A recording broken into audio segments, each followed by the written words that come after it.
Well, on top of all that rubbish, we've got the unconstitutional border closures. I spoke last night to Chris Taylor, who was told his hay had to be quarantined before he could get it from his farm in Victoria to his farm across the border at Euston. Well, that's led to a deluge of correspondence. I asked you to let me know, and I've heard what you've said.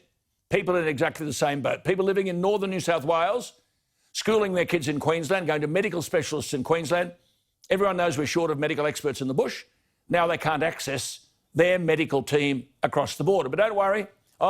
Remember, we're all in this together. Sorry, that is horse manure.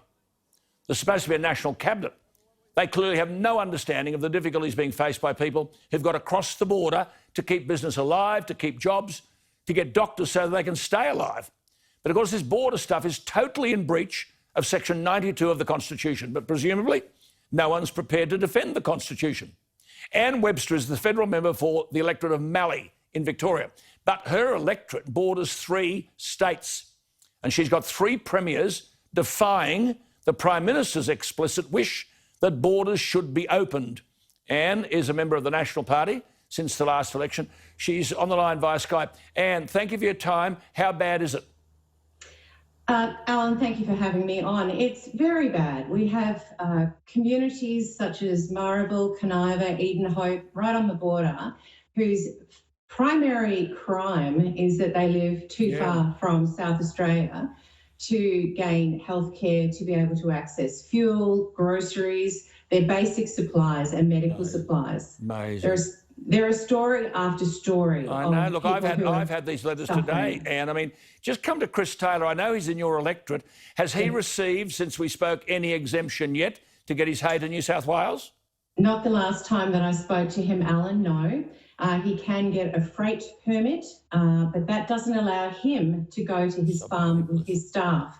And that's a big problem, obviously. A farmer wants to be where the issues are, as he succinctly said last night. He has crops that have rain and he needs to check for fungus. He has sheep that need crutching, that need to have shearers go and do that work. So, no, his story is not over yet. Sorry, Anne, I had a letter today from a bloke in Victoria who wants to take his sheep to the Corowa sheep yards, and that's, of course, in New South Wales. He can't. His address is outside the so-called border zone. So, like Chris, he's told, take your sheep to Melbourne, freight them to Sydney, put them on a plane, and then he can take them to Corowa, 6 hours to Melbourne with 40 sheep on a flight to Sydney, transport them to the Corowa sheep market. And you're a federal politician, your team is in government. How can this be stopped? Well, I'm working very hard to put it out in the media, to bring things to my party and to bring things to the Prime Minister. He has a full scheduled spreadsheet of the individual cases, such as Josie, who is 3.5 years old, lives in Marrabelle. She has cancer of her spine and she's in urgent need of care, but the South Australian health exemptions will not give her an exemption. Anne, isn't it time your leader, Scott Morrison, did his block? I mean, isn't it time someone stood up and said, this will not happen, and let people know that the nation's got a leader who won't cop this rubbish?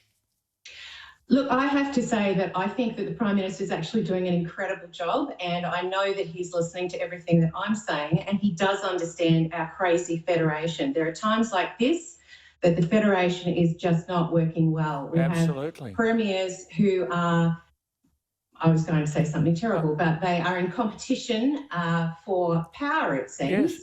And there's no recognition, particularly in my patch, which is a third of Victoria, that regional Victoria is not Melbourne. We have 4 COVID cases active in Mallee, 82,000 square kilometres. And it's unbelievable. I mean, the story is simple. You don't cross the border, you don't do business. No business, then there will be no business. No business, no jobs.